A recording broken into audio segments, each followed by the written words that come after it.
Salut Audrey, salut Anaïs. Coucou les filles, j'espère que vous allez bien. Coucou Sabine.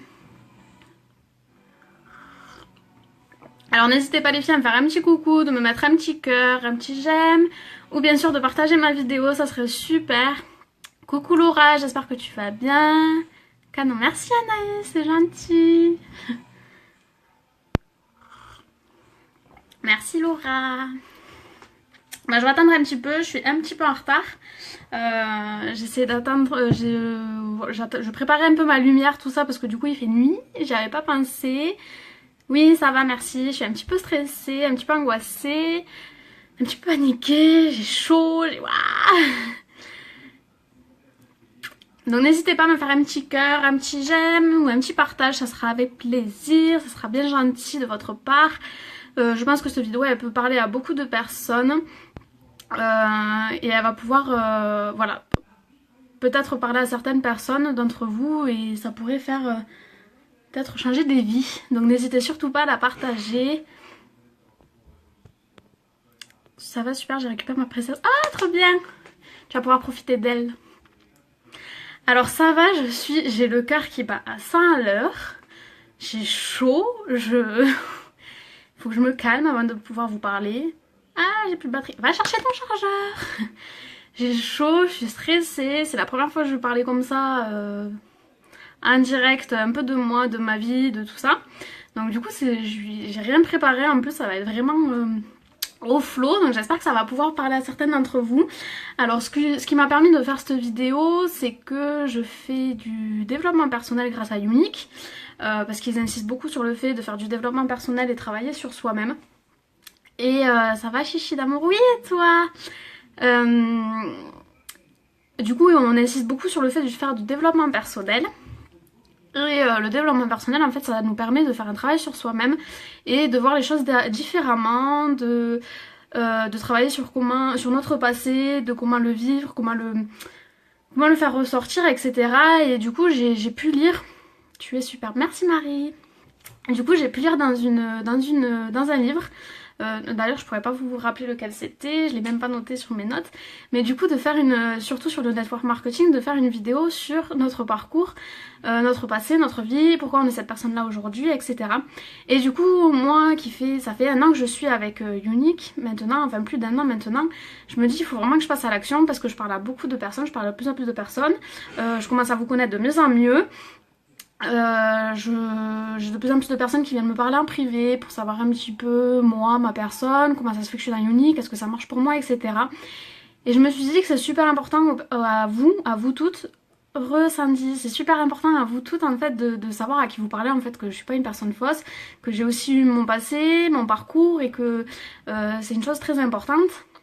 Et c'est ce qui fait de la personne que je suis aujourd'hui.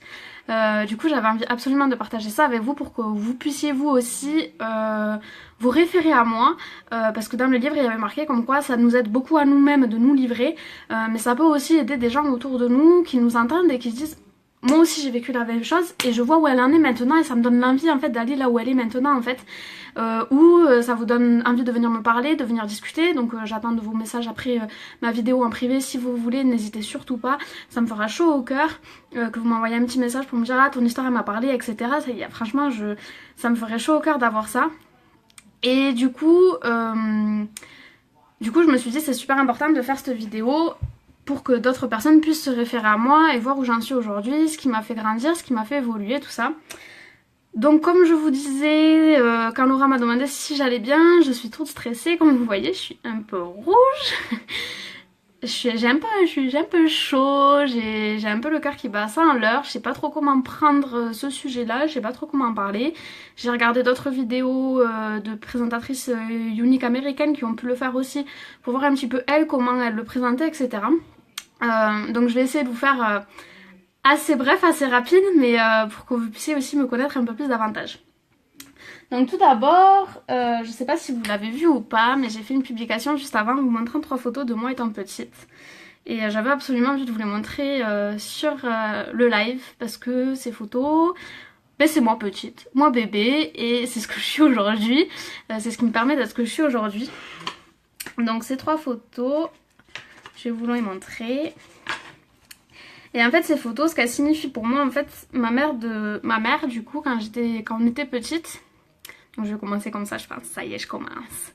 Donc quand on était petite, du coup ma mère nous avait fait un cadre photo. Donc ça c'est le cadre photo, j'enlève les photos mais... Et du coup chaque année en fait elle nous choisissait une photo en fait chaque année sur du coup notre évolution. Donc chaque année elle nous sélectionnait, oui trop choupi tes photos, merci. Donc elle nous sélectionnait une photo et elle me mettait dans ce cadre et chaque année du coup on avait notre évolution. Et du coup moi il y en a 3 du coup mes préférés. Quand je grandis je deviens un peu voilà. Donc, donc je m'adore bébé mais... Allez, je vais vous montrer celle-là en plus. Un petit bonus pour vous. Pour celles qui regardent mon live. Du coup, ces photos, c'est celle-ci. Donc, il y a celle-ci. Je sais pas si vous allez bien les voir. Mais bon. Donc, ça, c'est moi étant bébé. Celle-là, je l'adore. Je sais pas si vous voyez bien. Mais celle-là, je l'adore. Et voilà. Hop. Et en bonus, vous avez celle-ci. Coucou Catherine. Vous avez celle-ci, j'étais toute bronzée, toute belle, ouais. C'est pas avant. Moi celle-là c'est ma préférée, je l'aime trop. Un peu faux folle, un peu joie de vivre, etc. Et je pense que j'ai toujours été un peu comme ça au fond de moi, malgré des périodes où j'ai été un peu éteinte. Et bref, on va en venir. On va en venir. Tu es toujours canon. Oui, mais bon, je suis devenue une femme quand même, j'espère. Trop mignonne. Merci, vous êtes gentille. Donc du coup, ces photos elles parlent beaucoup pour moi parce que c'est une importance que ma mère a apportée à moi et à mes frères et sœurs. Donc je suis née dans une grande famille, donc une famille nombreuse. En réalité, j'ai 6 frères et 6 frères et sœurs. Vous allez comprendre pourquoi j'en doute. En fait, mes 2 parents, donc ma mère et mon père, venaient d'une union avant où ils nous ont eu nous. Je sais pas si voilà. Mais du coup, mon père il était marié, il a eu 2 enfants qui sont grands, qui ont du coup presque 10 ans de plus que moi, voire plus, avec qui je n'ai jamais vécu, grandi, rien du tout. Donc j'ai pas vraiment cette relation de frère et sœur avec eux. Ensuite, ma mère, elle était d'une précédente union aussi, elle a eu 3 enfants, donc un frère et 2 sœurs, avec qui, du coup, je les considère vraiment comme des frères et sœurs, où voilà, j'ai eu ma relation de frère et sœur avec eux, parce que j'ai grandi avec eux, ils faisaient partie de mon quotidien. Et ensuite, du coup, mes parents se sont mis ensemble, et ils ont eu moi et ma petite sœur. Donc je sais pas si j'ai bien compté, si ça... enfin bref. Du coup, on est une famille nombreuse, et j'étais l'avant-dernière. Coucou Lorraine, coucou Marine. Alors si vous avez des questions tout le long de la vidéo, surtout n'hésitez pas, je vais essayer de pas trop rentrer dans les détails, mais si sur un sujet ou autre vous comprenez pas trop ou vous voulez des questions ou quoi, n'hésitez surtout pas, ça me fera plaisir de détailler un peu plus. Donc famille nombreuse. Coucou, t'es super, merci. Bon, je vais arrêter de lire les commentaires sinon je vais jamais terminer. Donc du coup, famille nombreuse, mes parents sont anglais, donc toute ma famille habite en Angleterre, enfin la plupart habitent en Angleterre, donc c'est pour ça que j'ai un pied-à-terre en Angleterre. Et ma mère en fait est venue en France pour pouvoir vivre de sa relation avec mon père. Donc ma mère est venue en Angleterre exprès pour être avec mon père. De cette union, du coup, ils ont eu moi et ma petite soeur très très rapidement. Donc moi, quand j'ai grandi, ma mère ne parlait même pas français, il me semble. Enfin, j'ai pas le souvenir. Mais en tout cas, on parlait qu'anglais à la maison. Et... Coucou ma belle, coucou. Je vais jamais y arriver. Et du coup, on parlait qu'anglais. Donc moi, le français, je l'ai appris à l'école. Voilà. Donc je suis bilingue. I speak currently English too. Enfin voilà, vous avez mon petit anglais. Donc du coup je suis bilingue et j'ai le sang anglais, de mon père anglais, de ma mère anglaise. Voilà, donc j'ai toute ma famille qui vit en Angleterre. Donc je vais commencer à rentrer un peu dans les sentiments, dans ce qui me touche, etc. Mais pour tous ceux qui vivent la même situation que moi pourront le comprendre, vivre loin de sa famille c'est horrible. Alors horrible et fortifiant à la personne, mais c'est extrêmement dur. parce qu'on est loin et que du coup on crée pas cette relation familiale en fait, tout simplement. Et du coup, je vais vous dire honnêtement, tout ce qui est famille, grands-parents, cousins, tantes, etc. J'ai pas. Enfin, quand je les vois même aujourd'hui, j'ai l'impression qu'on est un peu coupé. Enfin, que moi et mes sœurs et frères, du coup, on est un peu coupés du monde. Parce que du coup il n'y a pas eu cette proximité là qui eux avaient, parce que eux ils habitent tous proches les uns des autres en fait, donc eux ils avaient cette proximité que nous on n'avait pas. Donc moi j'ai vraiment, et en plus de ça la langue aussi me freine un peu, je suis pas tout à fait à l'aise avec l'anglais, je parle avec mes parents mais c'est pas du vrai anglais en fait, c'est du anglais voilà que j'ai appris avec mes parents quoi. Du coup, quand on fait des événements familiales, etc., c'est vrai que des fois, je me sens un peu coupée du monde parce que, voilà, je me sens peut-être pas trop à ma place, malgré que c'est ma famille et que je les aime plus que tout. Y a aucun souci sur ça, mais voilà, de grandir loin de sa famille, c'est compliqué et il n'y a pas la même proximité et du coup, c'est voilà. Donc après, la famille, c'est pas vraiment là où je veux en venir, c'est surtout sur moi, sur la personne, qu'est-ce qui m'a permis de devenir ce que je suis aujourd'hui. Donc j'ai pas eu la vie facile. Je sais pas par où commencer. Et en plus de ça, j'ai déjà les larmes qui me viennent aux yeux, alors laisse tomber. Donc du coup, je sais pas, il n'y a pas de cœur, il n'y a pas de j'aime, je sais pas si ça plaît, je sais pas si ça vous parle. N'hésitez pas à me le dire, parce que sinon je vais couper court, hein, parce que... Donc, merci Amandine. Merci les filles, c'est du soutien, ça me fait plaisir. Donc du coup, j'ai pas eu la vie facile. Je suis quand même... On va parler d'un sujet qui m'a pas forcément dérangée étant petite, mais avec le temps... On est ému, mais on te soutient, c'est gentil. Avec le temps, ça m'a fortifiée et c'est pas forcément ce qui m'a freinée. J'ai l'impression... Je suis toute oui, non, chichi, continue. Donc... Vous êtes mignonne. Donc du coup c'est pas forcément ce qui m'a bloquée jusqu'à l'âge à peu près de l'adolescence, on va dire jusqu'à l'âge de 16 ans où tu commences à avoir envie d'avoir des petits copains, etc. Mais jusqu'à là en fait j'avais pas vraiment bloqué sur cette thématique là. Vu que je viens d'arriver, j'essaie de comprendre du coup. Alors je parle de moi, de mon passé, donc je disais que je viens d'une grande famille, famille nombreuse, et là je parle un peu plus de moi, ma personne, ce qui m'a permis de devenir ce que je suis aujourd'hui.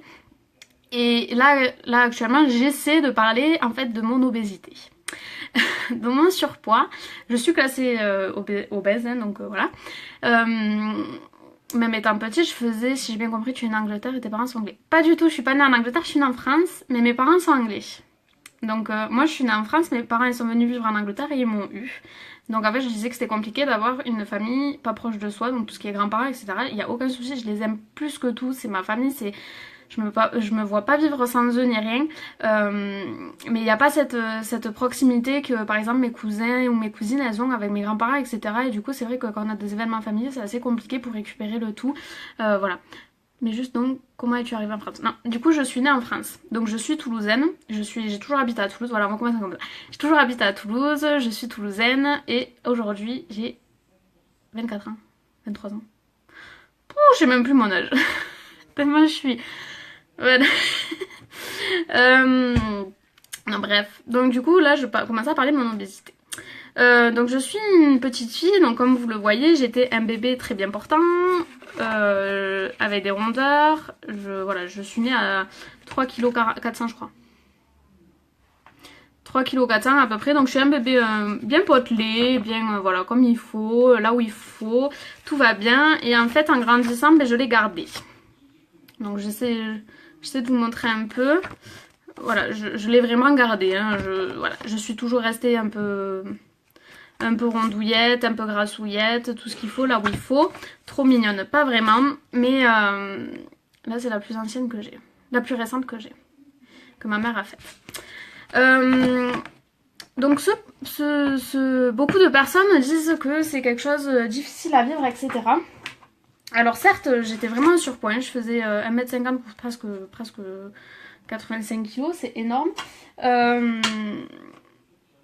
Mais étant petite, en fait, il y a tellement de monde autour de moi. J'avais un très bon entourage, en fait, des amis en or, mais qui me disaient, et moi qui t'ai vu évoluer, hein, ah oui, tu m'as vu évoluer, c'est sûr. Donc il me disait, mais non, t'es pas grosse, non, t'es mignonne, t'es juste grassouillette, rondouillette. Vous connaissez ces mots, vous savez, rondouillette. Mais non, t'es juste un peu rondouillette, c'est mignon. Et en fait, à l'âge de 16 ans, sans aucune raison, on ne sait pas comment, c'est ma morphologie sûrement, j'ai perdu 20 kilos en 9 mois. Et là, en fait, je me suis retrouvée comme ça. Mais vraiment comme ça. Et... Ah, ça te va bien les rondes. Et en fait, je me suis dit, mais pourquoi tout le monde de mon entourage m'a dit que j'étais bien, j'étais juste rondouillette alors que je viens de perdre 20 kilos quoi. 20 kilos, c'est énorme. Et j'étais quand même toujours en surpoids. J'étais pas maigre, j'étais avec la graisse, mais enfin, j'étais bien quoi. J'avais quand même perdu 20 kilos, mais j'avais quand même encore de la graisse. Voilà, j'étais pas le peau sur les os quoi. Et en fait, de là, en fait, je commençais à avoir ma joie de vivre. J'ai retrouvé un peu ma valeur de vie, je sortais, je me faisais des amis, tout ça. Donc au niveau entourage amical, entourage au quotidien, en fait, j'ai toujours été bien entourée, j'ai toujours eu des amis en or, j'ai toujours eu des personnes avec qui rester quotidiennement, etc. Et je les remercierai jamais assez, il y en a quelques-uns qui pourront se remarquer. Mais non, c'est que les gens disent te. J'ai pas compris. Donc j'ai eu un entourage super au niveau amical. Voilà, j'ai toujours eu des amis. Malgré les formes que j'avais, etc., on peut sentir qu'on peut être repoussé et tout. Mais malgré ça, j'ai toujours eu des amis. J'ai toujours eu... voilà, j'étais toujours joyeuse à ce niveau-là, etc. Ça me posait pas problème, mon poids, et ça me pose toujours pas problème à l'heure d'aujourd'hui, malgré que je suis en surpoids et que j'y travaille, je fais du sport, etc. Voilà, je suis en forme, j'ai toujours fait du sport, je mange bien, je me fais plaisir, il n'y a pas de souci, je fais pas forcément attention à ce que je mange, je suis très gourmande, mais voilà, je m'aime comme je suis, et pour moi, ça n'a pas été mon frein principal sur mon passé. Enfin, je l'ai bien vécu, malgré que voilà, des fois il y a des reproches, il y a des insultes, il y a de la violence, etc. Je me rappellerai toujours d'un garçon au primaire qui me malmenait, mais à coups de pied, à coups de poing, en me traitant de baleine, de grosse, etc. Alors qu'il était pas du tout mieux, je vous le dis honnêtement. Mais oui, voilà, j'ai eu des moments d'humiliation, etc. Mais ça, je pense qu'on en a tous, malgré n'importe quelle corpulence qu'on a, malgré quelle couleur de cheveux qu'on a, malgré quelle couleur d'yeux qu'on a, malgré quelle couleur de peau on a, et tout ça, il y aura toujours un moment où on a des moments d'humiliation, et voilà, ça fait du mal, ça vexe, et voilà, il faut en passer au-dessus et se dire, voilà, c'est pour nous qu'on vit, je suis comme je suis, et tant que vous vous aimez comme vous êtes les filles, il faut pas se remettre en question sur ça, vous avez aucune justification à donner à quiconque. Ensuite, du coup, alors ça, c'était un peu mon côté, voilà, surpoids, etc. Où beaucoup de personnes me disent tu peux être fière de toi, tu as un beau parcours, l'obésité, moi aussi je l'ai vécu, etc. Mais il faut savoir que c'est pas forcément ça qui m'a malmenée, c'est pas forcément ça qui m'a... Les gens aiment trop juger du moment que tu es bien, c'est tout ce qui compte. Tout à fait, Laura. Donc voilà, c'est pas forcément ça qui m'a... On va dire ça... Ouais, je comprends pas trop pourquoi moi, et alors que tous mes frères et sœurs ils sont comme ça, je vous le dis honnêtement, ils sont tous comme ça, mais tous. Et je suis la seule qui est un peu grassouillette, etc. Mais voilà, j'aime manger, je me fais plaisir et pas de soucis. Donc sur le côté surpoids, c'est pas vraiment ça qui me pose problème. Et donc ça c'est plus ma personne à moi, j'ai toujours été une personne joyeuse, joie de vivre, qui faisait rire tout le monde, qui animait, qui voulait faire en sorte que tout le monde aille bien, au service de tout le monde et tout. Enfin voilà, j'ai toujours été cette personne-là très généreuse à donner tout au maximum de personnes. Et en fait, dans ma vie d'enfance, j'ai très peu de bons souvenirs. Alors là, j'en viens à la sensibilité, aux émotions, et je risque peut-être de couler une larme. Mais c'est pas grave, il faut le faire. Donc je vais pas en parler énormément longtemps, mais je vais essayer de faire au mieux. Du coup, j'ai pas une vie facile en enfance, et j'ai pas vraiment de très bons souvenirs. J'en ai eu des très bons, je vais pas dire que j'ai eu... Je vais pas dire que j'ai eu une enfance de merde, hein, honnêtement, parce que c'est pas le cas.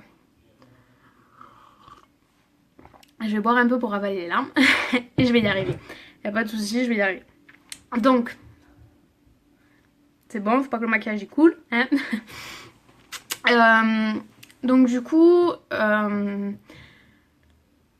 une enfance assez compliquée, une famille nombreuse, donc une autonomie à atteindre assez rapidement, une indépendance on va dire à atteindre assez rapidement. J'étais Voilà, j'étais une petite fille qui voulait toujours aider maman, qui voulait toujours faire à manger avec maman, qui voulait toujours être là à disposition pour les gens et toujours là les aider, les soutenir, etc.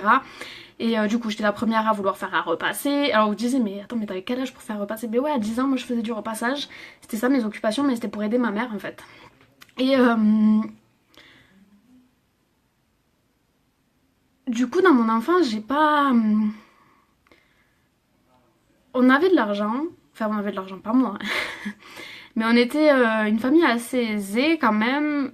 Pour 5 enfants, bien sûr, il faut de l'argent pour vivre. J'avais une maison, une villa, avec une piscine. Tout paraissait beau en fait à l'extérieur. On pouvait que penser que voilà, j'étais née sur des fleurs, comme je dis, des pétales d'or. On pouvait que croire ça. En voyant ma maison, c'était voilà, une famille nombreuse, maman, papa, les frères et sœurs, la piscine. On avait tout le droit à faire nos anniversaires avec tous nos amis. On faisait toutes les fêtes, Halloween, Noël, tout ça. On avait plein de cadeaux. On était vraiment mais gâtés, gâtés, gâtés à ce niveau-là. Ça, je remercierai jamais assez mes parents. Surtout mon père, parce que c'était plus mon père qui ramenait l'argent. Ma mère c'est une infirmière, mais qui est très bien, hein. Du coup elle était très à disposition pour nous, etc. Donc je le regrette pas du tout. Mais du coup on était une famille voilà, assez aisée, on avait les moyens et tout ce qu'il fallait. Donc de l'extérieur en fait tout pouvait paraître top, enfin, l'idéal pour un enfant, pour faire grandir un enfant, hein, vraiment. Mais malheureusement, je vais vous dire honnêtement, il faut pas se fier à l'apparence et dans n'importe quelle situation. Donc j'ai commencé par mon surpoids et c'est pour ça que je commençais par là. Parce que le surpoids c'est de l'apparence et j'en ai bavé par rapport à mon apparence clairement. C'était des insultes tous les jours, quotidiennement. C'était, voilà, je me faisais insulter de baleine, etc. Mais je savais riposter, je savais leur faire comprendre que j'en avais rien à foutre et que j'étais comme ça et voilà. Je vais vous dire honnêtement, le seul jour qui m'a vraiment, waouh, m'a donné un point au cœur par rapport à mon surpoids, c'est un jour où j'habitais avec mon père. Ben, il m'a clairement insulté de baleine. À l'âge de 17 ans, je crois. Donc là, ça m'a fait waouh, un point au cœur. Et là, je crois que c'était le seul moment où au surpoids, je l'ai remis en question en fait. Et après, bon, j'ai compris que je pouvais pas faire autrement de toute façon.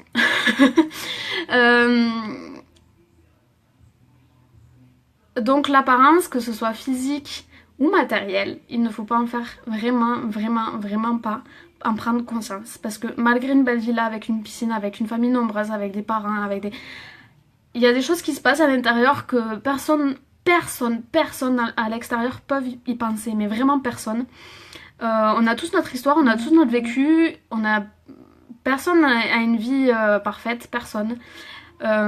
Plus ou moins, mais personne n'a une vie parfaite. Moi, niveau financièrement, voilà, on s'inquiétait pas à manger, on avait tout ce qu'on voulait pour manger, les cadeaux on en avait plein, voilà. Mais par contre, à l'intérieur, c'était une catastrophe, il n'y avait pas de vie de famille, honnêtement, famille nombreuse, mais aucune vie de famille. Honnêtement, quand on mangeait à table, je vous dirais clairement, honnêtement, quand on mangeait à table le soir, il y a certains moments où il n'y a personne qui parlait. Personne du tout.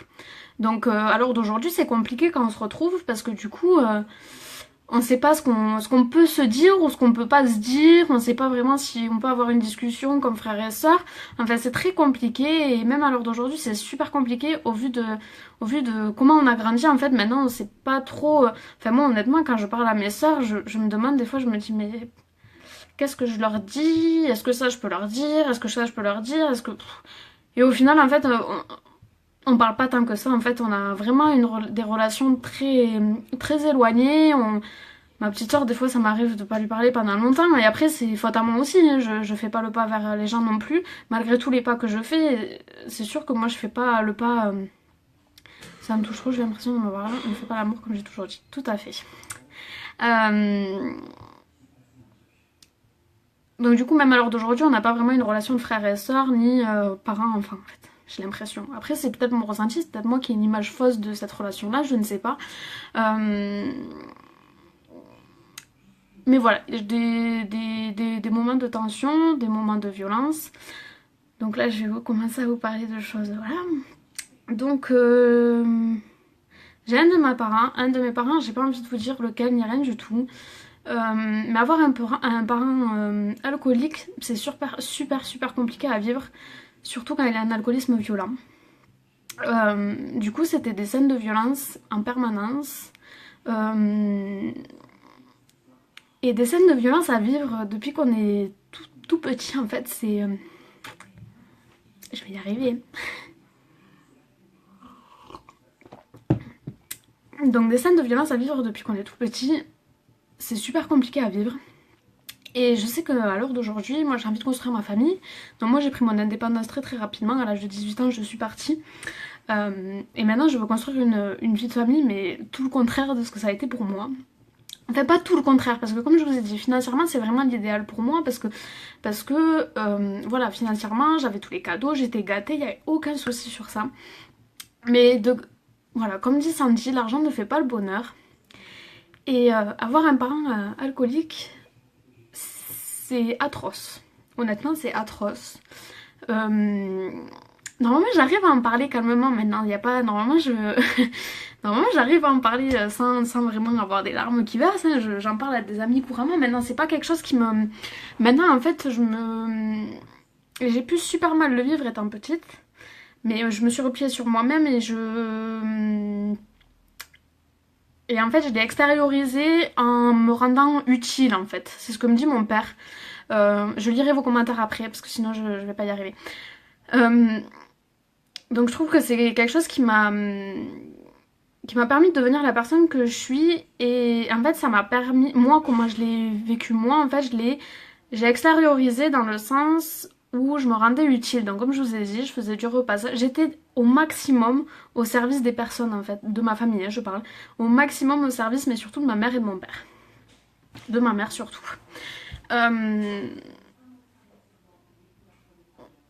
Donc de ma mère et de mon père. Donc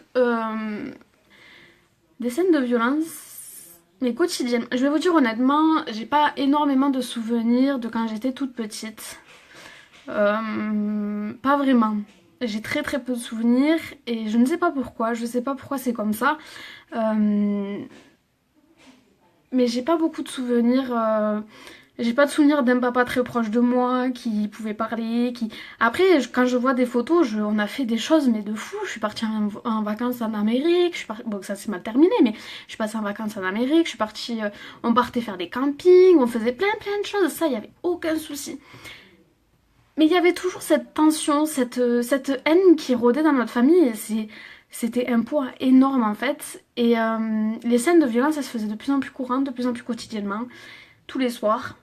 Mais ça partait à batte de baseball. Et à l'âge de 10 ans, je crois, ça a été vraiment mon déclic, je crois.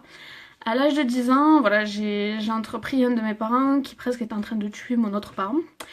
J'ai dû courir, donc j'étais toujours celle qui intervenait dans les disputes de mes parents parce que c'était qu'entre eux. Hein. Ça, c'est jamais, enfin, il n'y a jamais eu de scène de violence auprès de nous les enfants. Nous, on était toujours. Pourquoi il y a eu cette tension-là en fait, c'est parce que nous, on était toujours repliés sur nous-mêmes. Les soirées, on les passait dans notre chambre enfermées parce qu'on avait tous chacun notre chambre. Donc on était tous enfermés les uns les autres à regarder la télé, à mettre le son au maximum au plus fort pour rien entendre, etc. Et moi, j'étais toujours celle qui venait intervenir en fait, parce que je ne le supportais pas en fait. Et du coup ce soir-là, mais il me semble que c'est 10 ou 8 ans, je sais pas, quelque chose comme ça, ça a été vraiment mon déclic. J'ai dû partir en courant chez mes voisins pour qu'ils appellent la police. Parce que le parent qui me regardait, qui était en train de se faire carrément étrangler, m'a dit appelle la police. Moi, appeler la police? Je peux pas appeler la police, enfin, c'est mon parent, enfin, les deux c'était mes parents, c'était un acte que je me voyais pas faire en fait. Et même à l'heure d'aujourd'hui, quand j'ai réfléchi, je dis mais c'est pas possible, si j'ai appelé la police pour un de mes parents, non en fait, parce que ça retomberait contre moi en fait, limite. Donc c'était pas possible. Donc du coup, je suis partie courir chez mes voisins, j'ai tout ok. J'ai toujours été un peu comme ça, hein. Je partage un peu ma vie avec tous mes voisins. Si vous regardez mes lives de maquillage, hein, mes voisins qui sonnent à toute heure. Mais du coup, je suis partie voir mes voisins avec qui on était proches. Hein. On habitait dans une résidence, des maisons résidentielles un peu. Et du coup, on se connaissait tous les uns les autres. On savait un petit peu ce qui se passait chez les uns et chez les autres. Et du coup, je suis partie courir, donc à l'âge de 10 ans ou 8 ans, je sais plus, chez eux.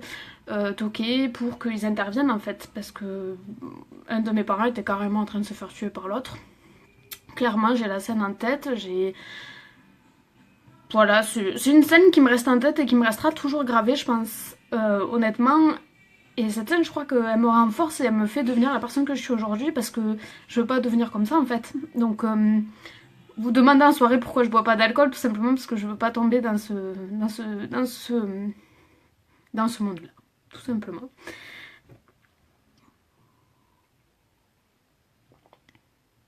À la vôtre.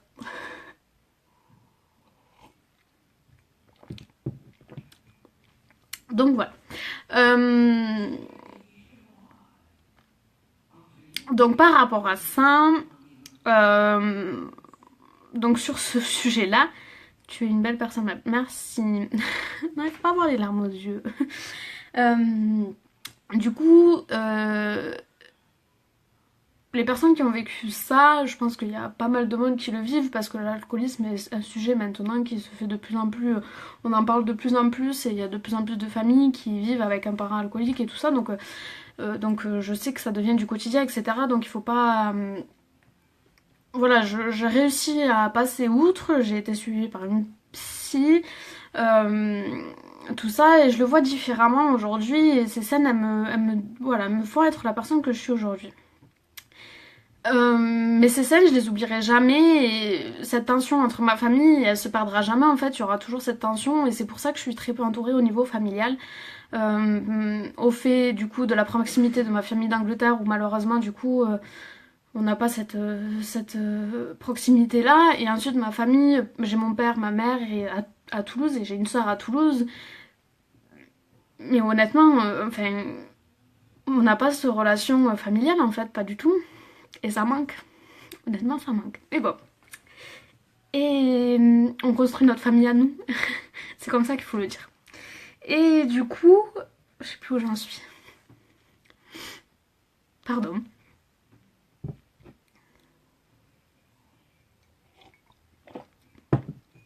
C'est pas du tout une vidéo pour mener la pitié sur moi ni rien du tout. C'est juste pour que vous compreniez là où j'en suis aujourd'hui, mon parcours et pourquoi aujourd'hui je suis là et je suis cette personne-là en fait. Et pour moi j'ai réfléchi à... Il me faut un mouchoir. Pour moi j'ai réfléchi...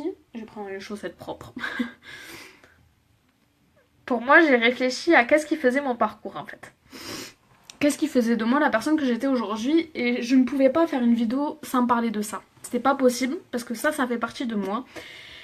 Donc des scènes de violence, de l'alcoolisme. Donc c'est pas de l'alcoolisme, c'était pas de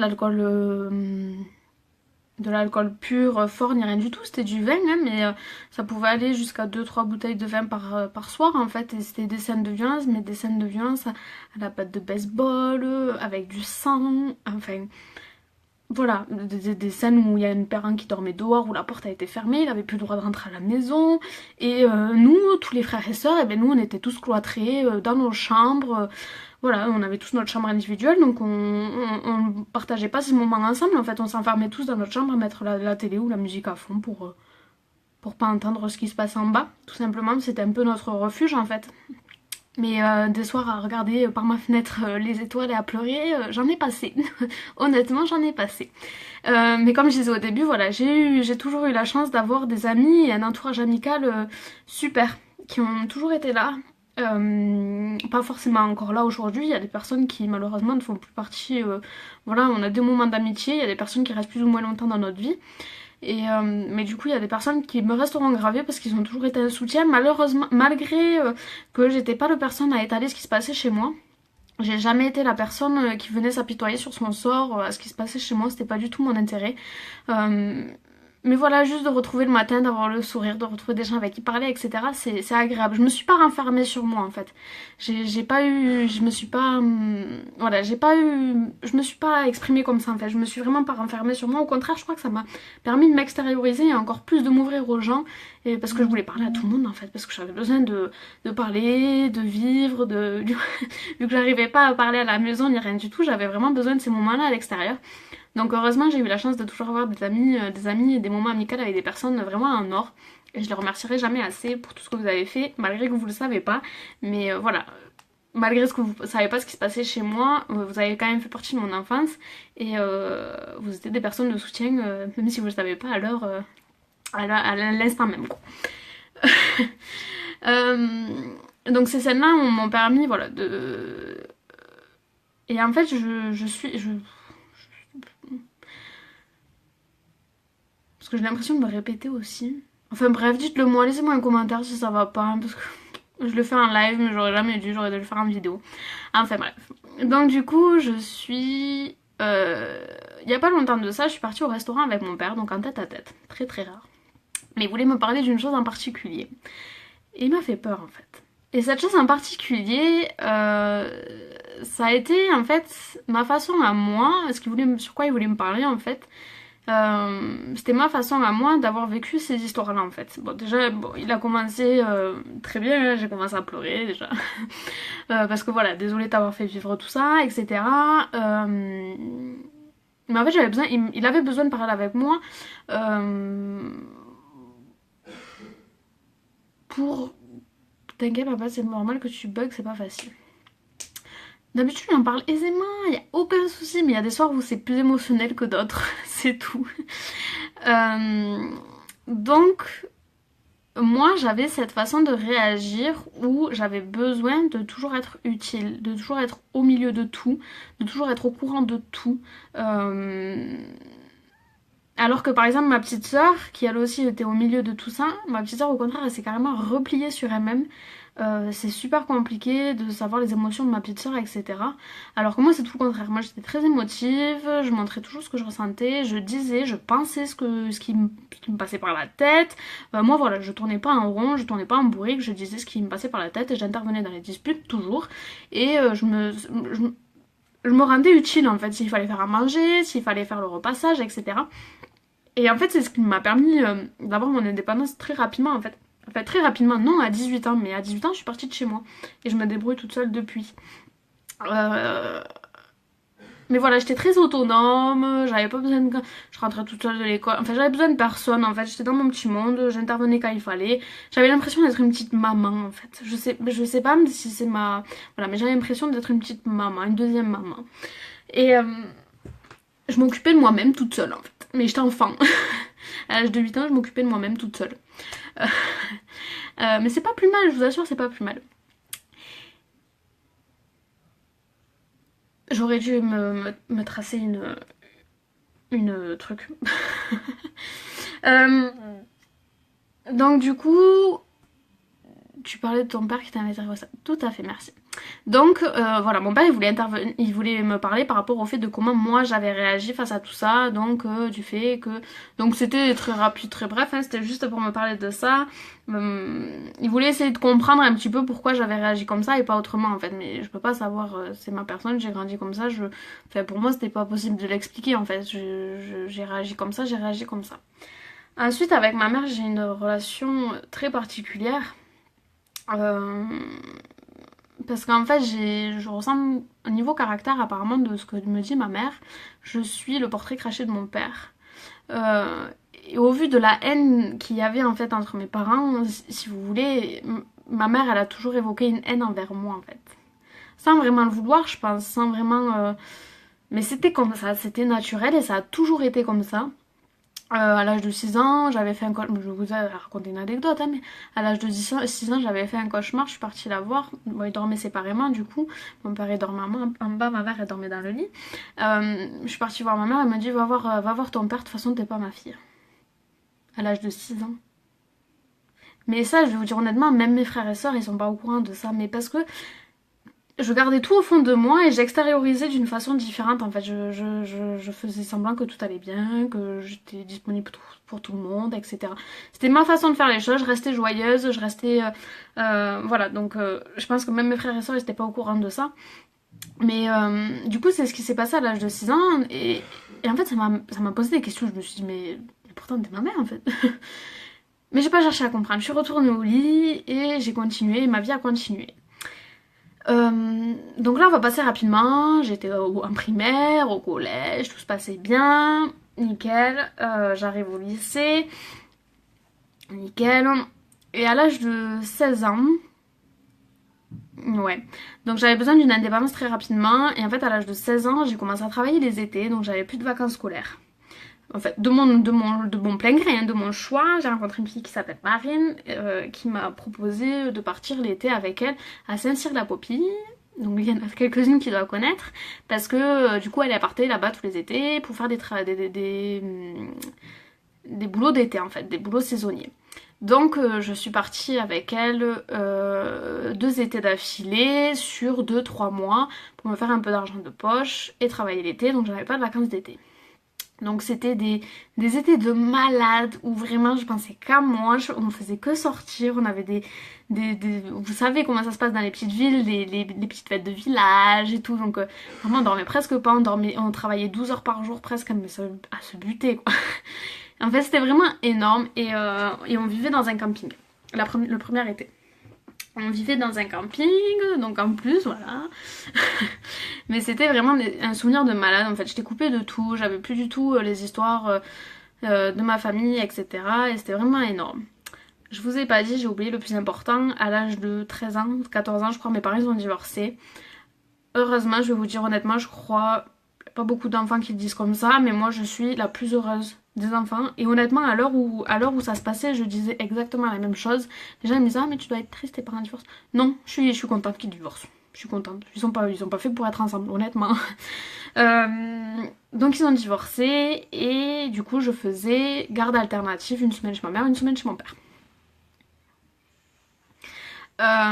Donc ça se passait super bien tout ça jusqu'à ce que donc moi voilà, j'ai toujours voulu mon indépendance très rapidement, j'avais besoin un peu d'air, etc. Donc les étés je suis partie travailler.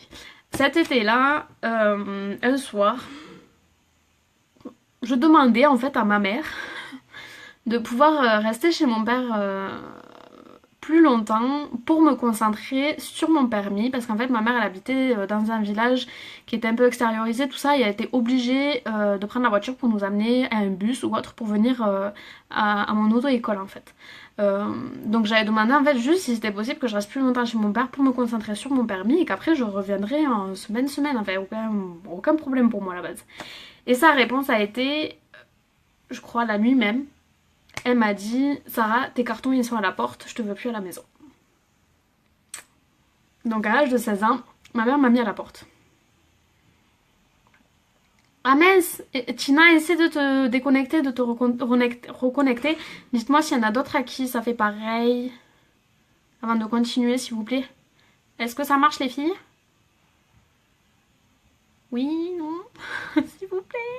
Ça marche? Allô, allô? Oui, je suis là.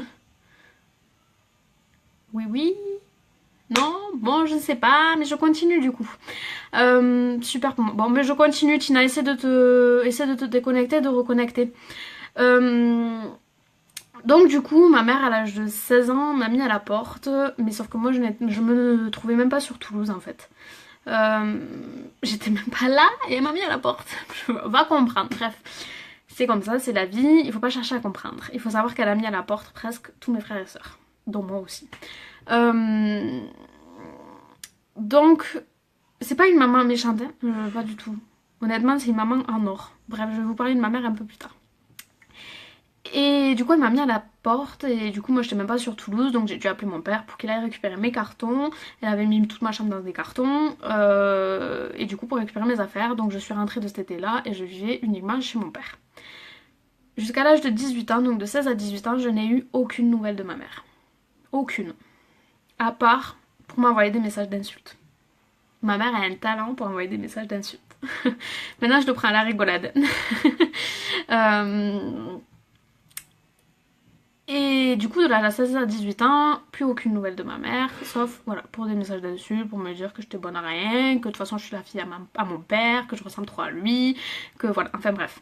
Donc ma petite soeur, elle faisait toujours une semaine, et du coup, vivre avec mon père, ça a été un peu compliqué, parce que mon papa était un peu une personne un peu retirée en fait. Je sais pas comment. En fait, c'est plus du tout la même relation maintenant parce que j'ai grandi donc je suis devenue un peu une adulte et du coup on n'a plus du tout la même relation.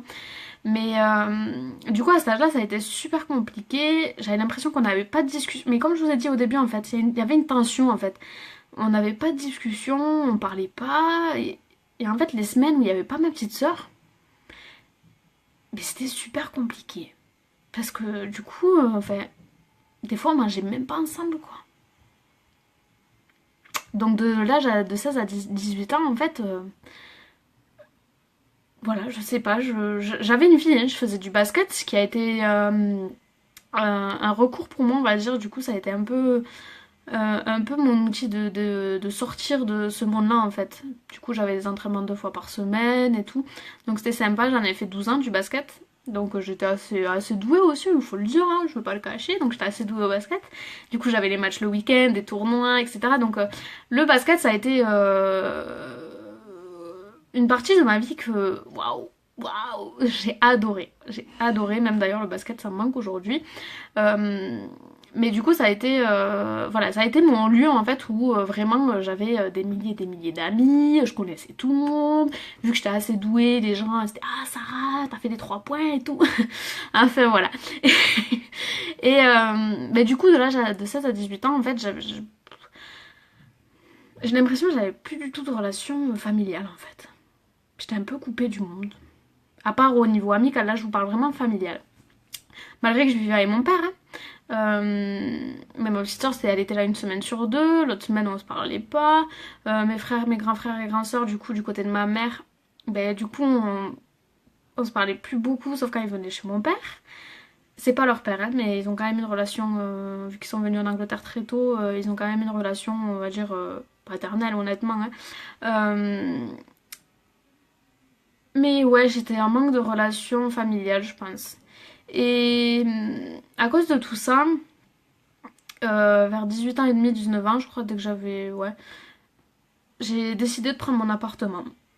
Et j'avais pas les moyens, j'avais pas de sous, enfin, j'avais rien du tout. Ouais. J'avais un peu de sous par rapport aux 2 étés que j'avais fait auparavant, même si j'avais dépensé beaucoup dans les habits. Parce que si vous me connaissez, je suis une fanade d'habits et de chaussures.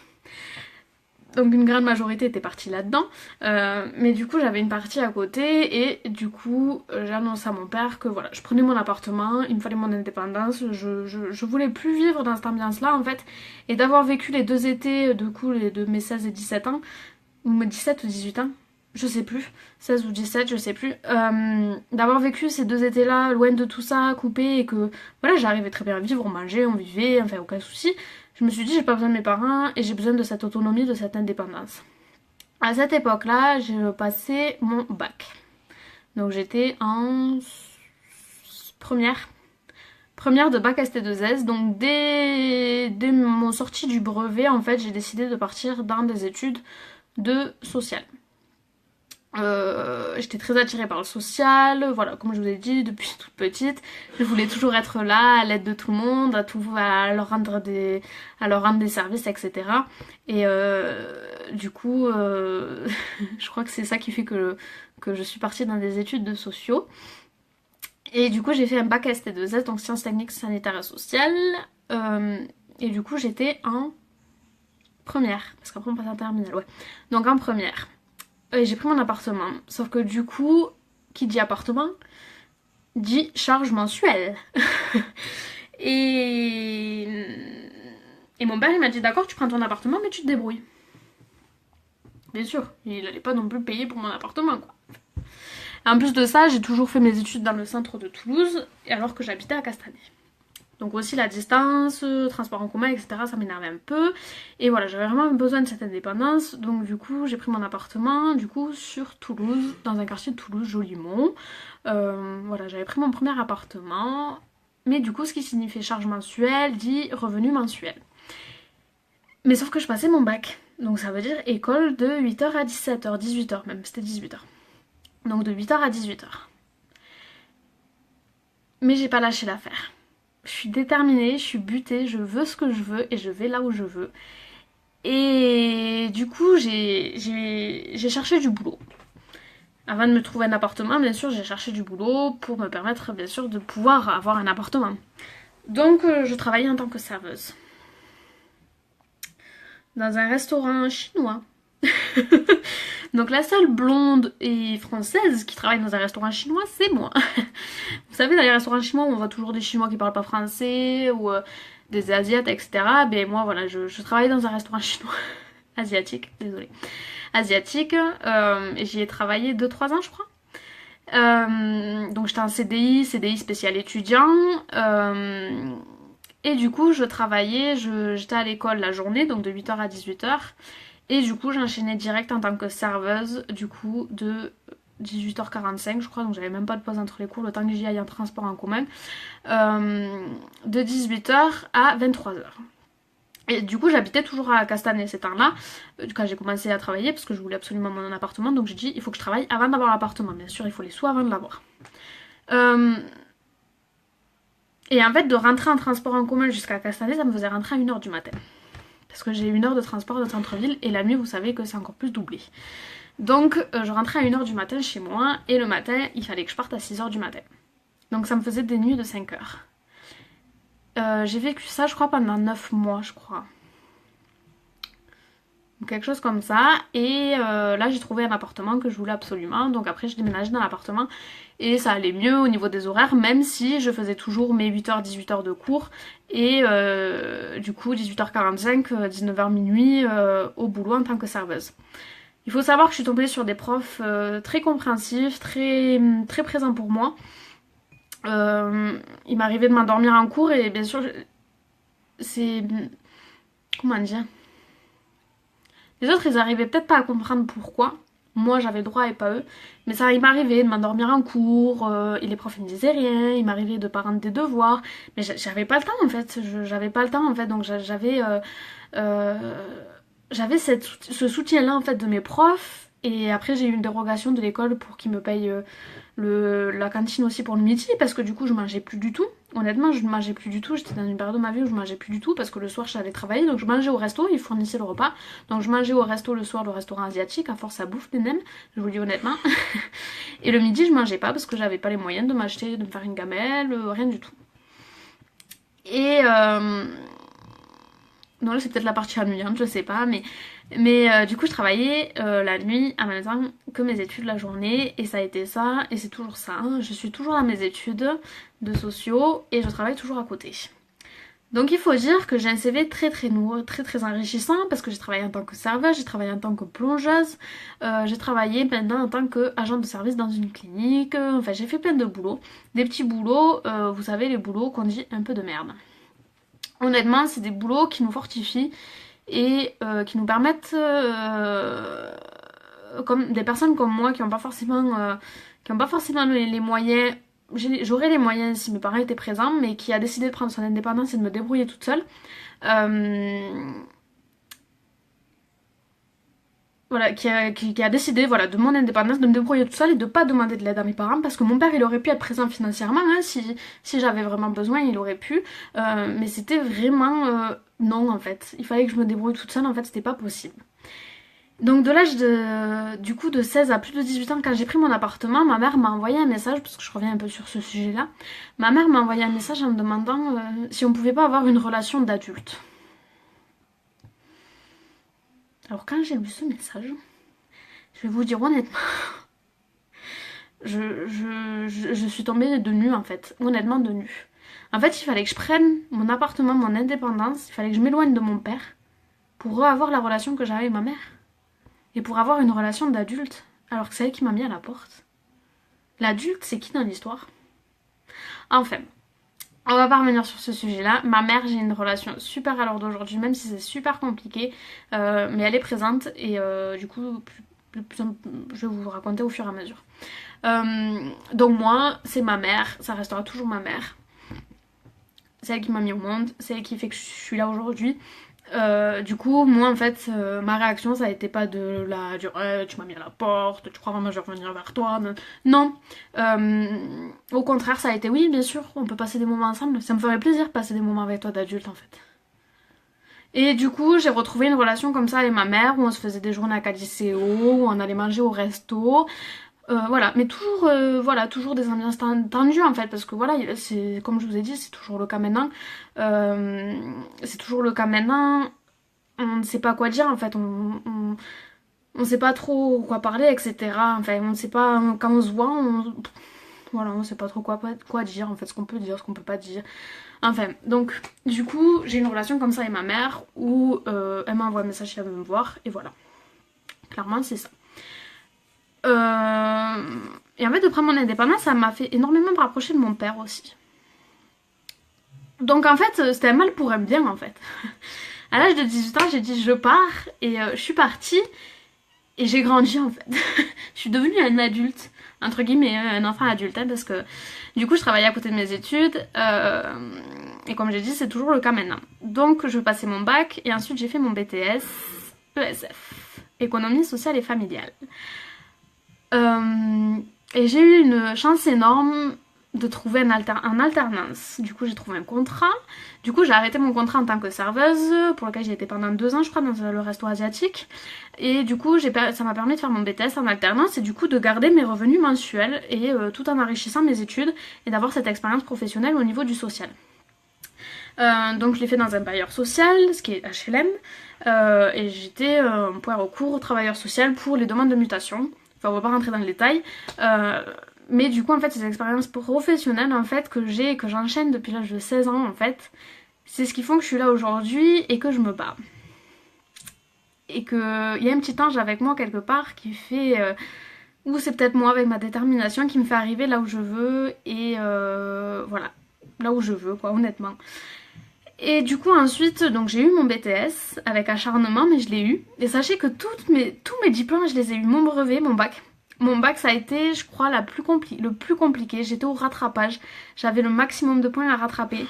Mais je suis tombée sur un jury, mais un or. En fait, je vous dis honnêtement, j'ai un ange avec moi.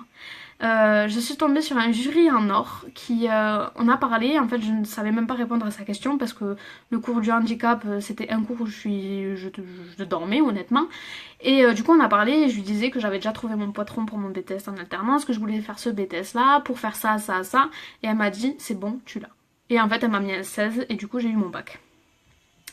Mais voilà, je serais pas tombée sur ce jury là, jamais je l'aurais eu, mais jamais parce que voilà, j'avais le maximum de points à rattraper, c'était impossible.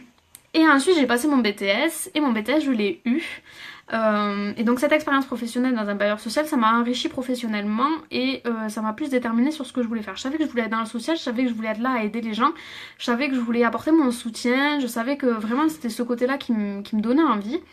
Et du coup, cette expérience professionnelle, elle m'a permis de savoir là où je voulais aller vraiment en fait. De parler à des gens qui sont en besoin, qui veulent de l'aide, qui demandent. En fait, c'était là où je voulais en fait. Et du coup, j'ai fait mon BTS et je l'ai eu. Et ensuite, j'ai continué en licence, en diplôme d'état. C'est pas une licence, c'est un diplôme d'état, conseillère en économie sociale et familiale. Et je ne l'ai pas eu, mais j'ai eu la chance de le faire en alternance aussi dans un autre bailleur social des HLM de Toulouse. Du coup, ça aussi, ça m'a enrichi professionnellement et ça m'a pu me permettre de créer mon réseau, etc. Donc je n'ai pas eu mon diplôme d'état, mais d'une part, je le regrette pas en fait. Donc là, normalement, je devrais être en train de le repasser. Je me suis inscrite au CNED pour le repasser en candidat libre parce qu'il me manque uniquement que 2 modules. Donc le mémoire et le DCK, donc tout ce qui est partenaire, politique, etc. C'est pas trop mon domaine. Moi je veux juste être là pour aider les gens. Mais pas la politique, pas les partenaires, je m'en fous de travailler avec qui moi. Non, je rigole. Mais du coup, normalement je devais les passer cette année. Malheureusement, j'ai vécu quelque chose encore dramatique dans ma vie. Qui a bousculé un peu tout ce projet que j'avais. Je sais pas si j'en parle ou pas, je sais pas. Mais si, parce que ça fait partie de mon parcours et de moi. Je suis tombée enceinte récemment. Je vais en parler doucement parce que mon compagnon il est encore un peu... et j'ai perdu le bébé à 3 mois et demi. Voilà. Donc là aujourd'hui j'arrive à en parler aisément, il n'y a pas de souci, c'est la vie, c'est comme ça, c'est la nature, ce qu'on dit, blablabla. C'est super compliqué à vivre, je le dis honnêtement, toutes celles qui sont passées par là, je sais ce que vous avez vécu. Et c'est horrible surtout quand c'était pas vraiment une volonté d'avoir le bébé, mais que du coup on s'était fait à l'idée de l'avoir. Et quand on s'est fait à l'idée de l'avoir, qu'on avait créé un projet autour de ça en fait, et qu'on apprend qu'il est plus là, qu'il respire plus. Et qu'en plus de ça, il ne veut pas tomber naturellement. Donc j'ai dû me faire opérer.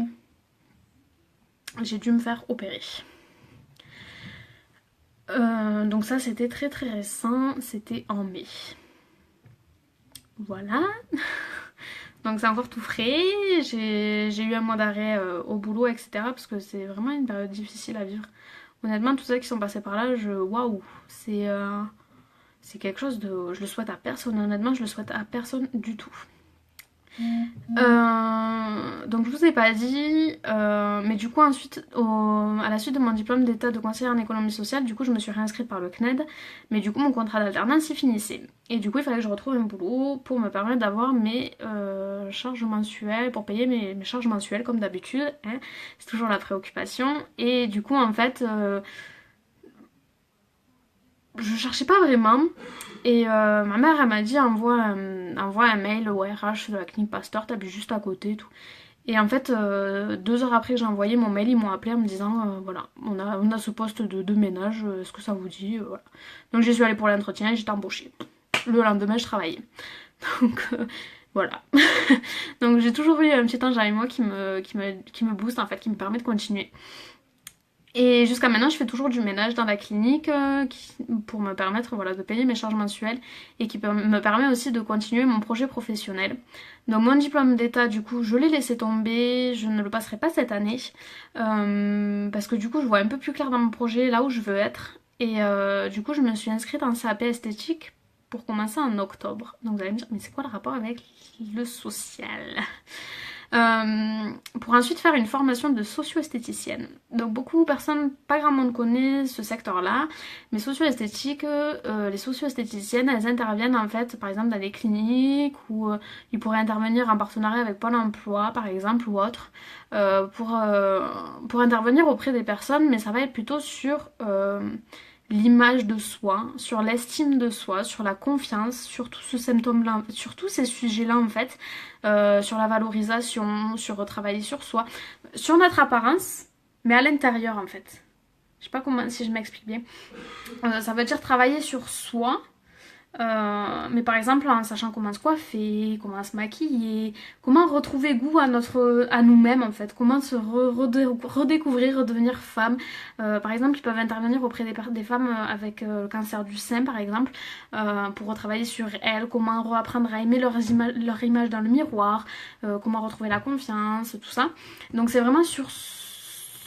j'ai trouvé mon projet pro, j'y tiens à cœur, c'est waouh, j'ai trouvé ce que je veux quoi. Et c'est un truc de fou, quand on sait ce qu'on veut, on y va droit et voilà. J'y vais, j'y fonce malgré que ça coûte cher, malgré que les études maintenant ça coûte cher, que c'est des projets très importants, etc. Je lâche pas l'affaire parce que je sais que c'est ça que je veux et c'est je l'aurai.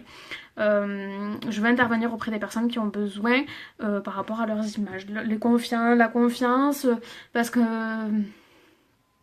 j'ai eu un passé qui me permet de continuer à être joyeuse, de continuer à malgré tout.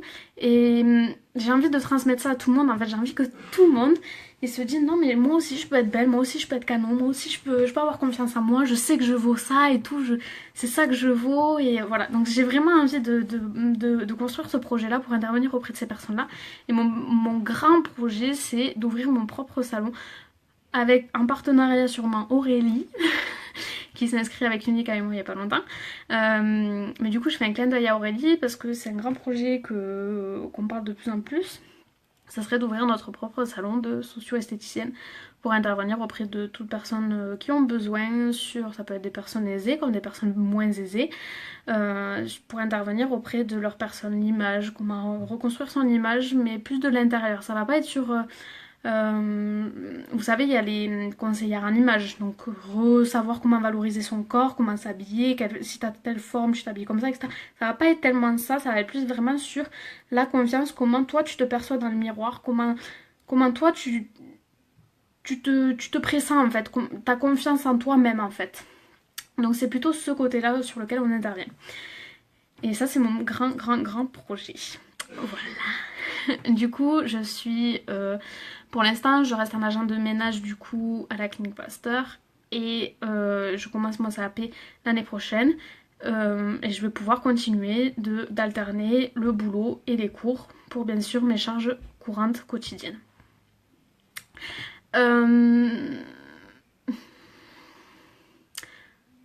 Qu'est-ce que je peux vous dire d'autre? Donc j'ai un chéri. ton projet me plaît beaucoup. Merci Valérie. Donc j'ai un chéri depuis longtemps, depuis mes 18 ans, je crois ça va faire 6 ans bientôt. Ouais, donc 18. Quelque chose comme ça. Enfin bref. En octobre, ça fait 6 ans qu'on est ensemble. On a eu une pause à un moment donné de 9 mois. Mais après, voilà, on a toujours été ensemble. Et c'est une personne qui me soutient au quotidien. Il fait un peu bad boy, il fait un peu macho, je pense que sûrement quand vous voyez en photo, elle aime les machos, elle et tout.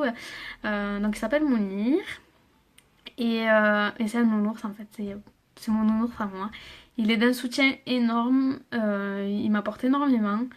Euh, Malgré les coups durs que j'ai eus, donc comme je vous ai dit, je me suis repliée sur moi-même avec de la violence. J'ai eu ma période où j'étais carrément froide, je plus rigolais plus, etc. Et il a toujours été là malgré tout ça et je le remercierai jamais assez. Donc je vous ai pas parlé de ma période froide. J'ai vécu pas mal du coup de ma situation du bac là où j'alternais bac et serveuse le soir.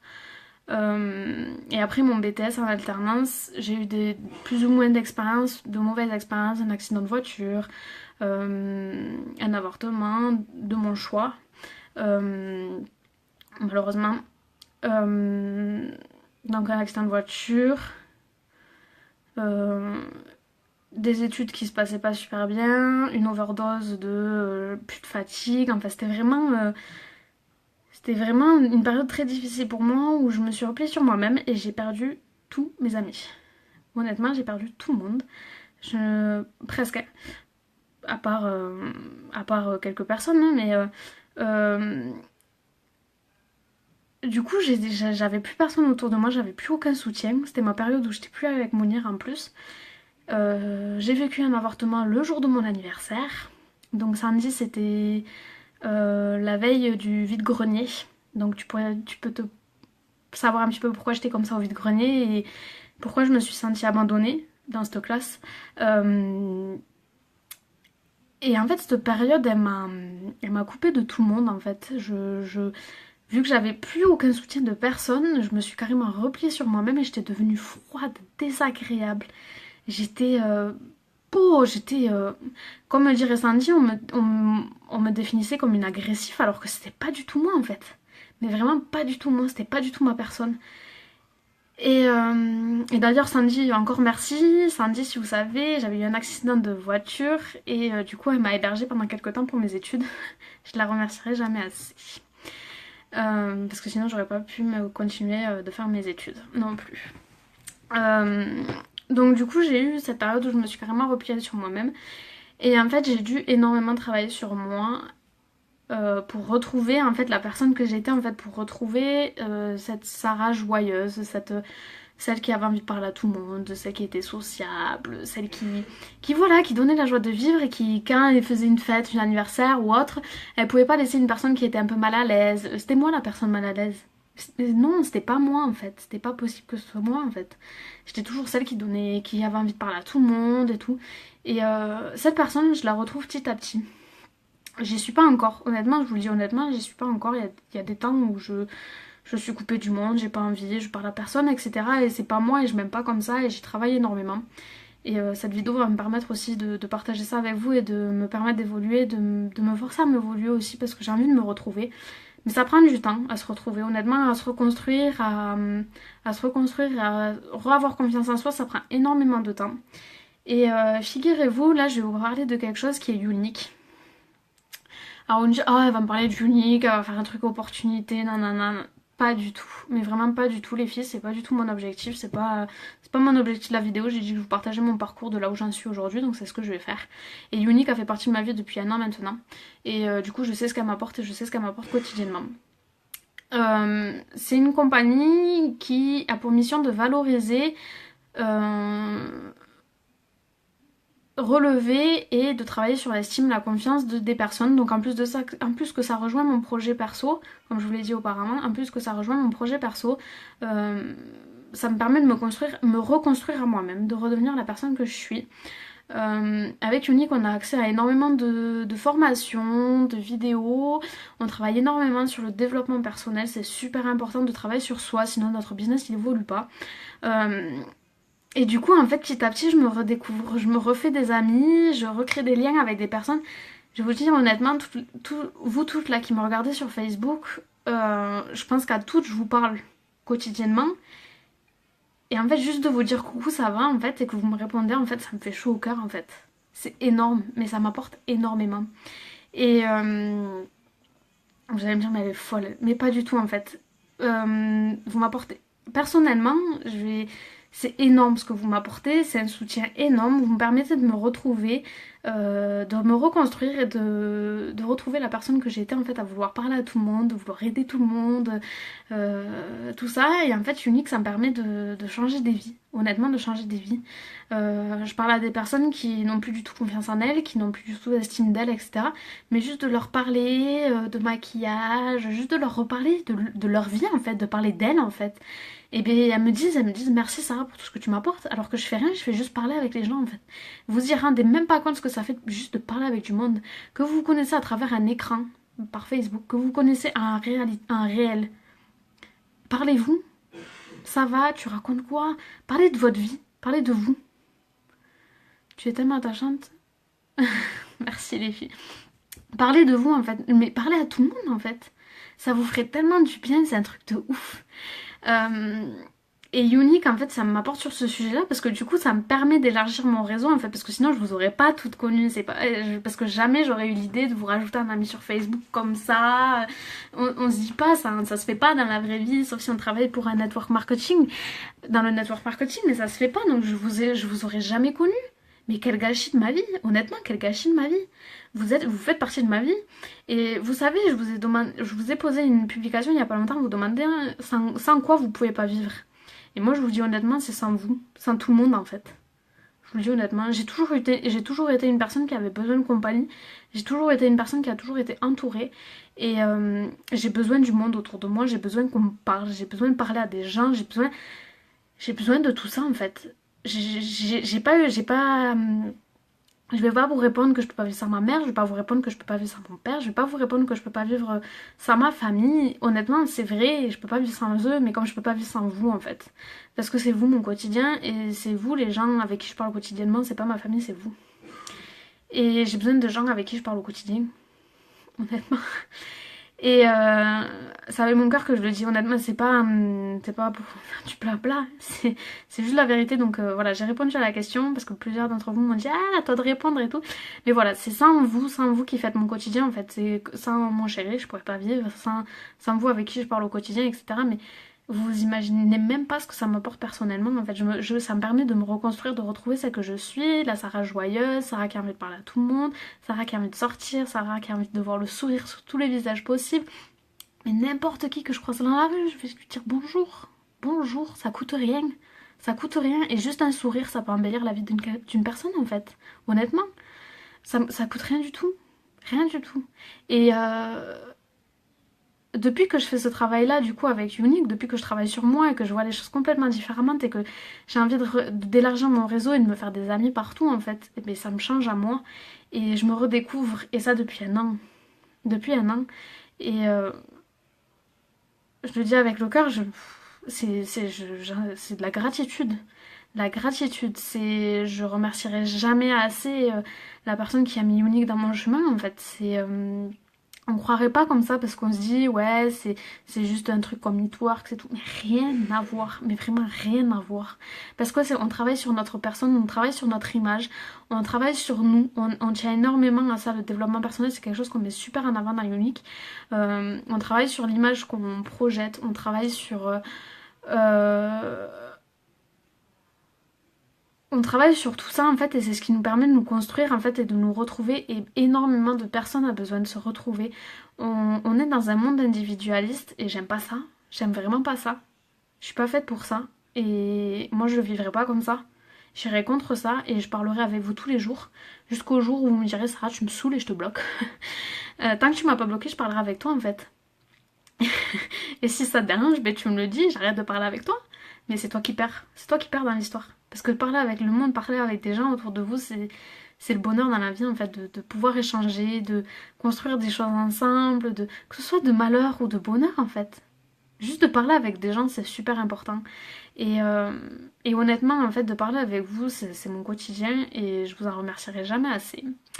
Donc je pense que ma vidéo était un peu longue. Je pense que mon live a été un peu long.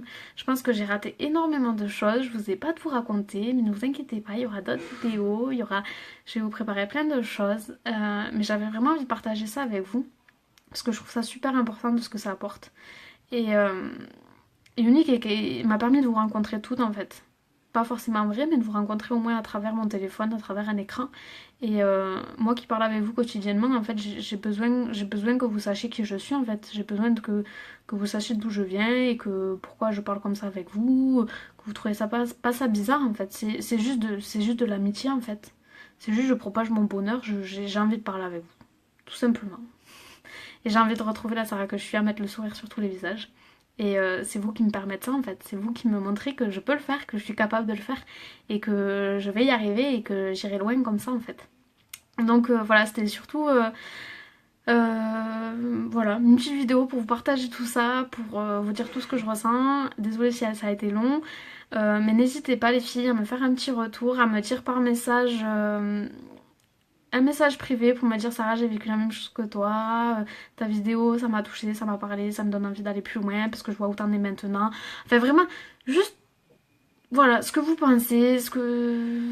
Juste avoir un retour en fait de savoir que cette vidéo je l'ai pas faite pour rien parce que j'ai pris énormément sur moi, je sors de mon zone de confort, un truc de malade. Je suis pas du tout à l'aise pour le faire, je vous le dis honnêtement, j'ai chaud, je manque d'air, tout ce que vous voulez. Mais voilà, j'avais besoin de partager tout ça avec vous. Et honnêtement, ça m'a fait du bien et j'espère que ça a pu vous parler à quelques-unes d'entre vous. Et de pas lâcher l'affaire, les filles. Et la détermination, vous pouvez aller loin. Et on peut aller loin. Je n'ai que 23... 24. Ouh, je sais même plus mon âge. Mais je suis que dans la vingtaine. J'ai encore la vie devant moi. La vie... tellement vous imaginez, j'oublie mon âge. En fait, même plus mon anniversaire. Cette année, je crois qu'il y a personne qui me l'a souhaité. C'est comme ça. Même mon père, même ma mère. C'est pas grave. Non, c'est pas grave, c'est qu'un âge en fait. Après, c'est question de maturité, c'est question de personnalité, etc. Je parle à des mamans, je parle à des personnes âgées, je parle à... Voilà, hier j'étais avec mes voisins ils ont 70 ans, mais j'ai mangé avec eux hier soir. Pourquoi pas? Pourquoi pas? C'est pas l'âge qui freine. Euh, Voilà, donc voilà, juste un petit retour quand ça vous dit, quand ça vous sent, si vous avez envie, il n'y a aucune obligation non plus, mais ça me ferait chaud au cœur et ça me ferait super plaisir de lire vos messages. Et j'espère que cette vidéo vous a parlé, vous a plu et j'ai adoré ce moment avec vous et c'est sûr et certain je referai d'autres. En tout cas, je vous fais de gros bisous et passez une bonne soirée, une bonne nuit, parce que demain c'est lundi, la semaine elle recommence. Et du coup, profitez des vôtres les filles et parler avec les gens autour de vous, c'est le bonheur. Gros bisous les filles. Enfin, pas que les filles, hein. Même les garçons. Bisous.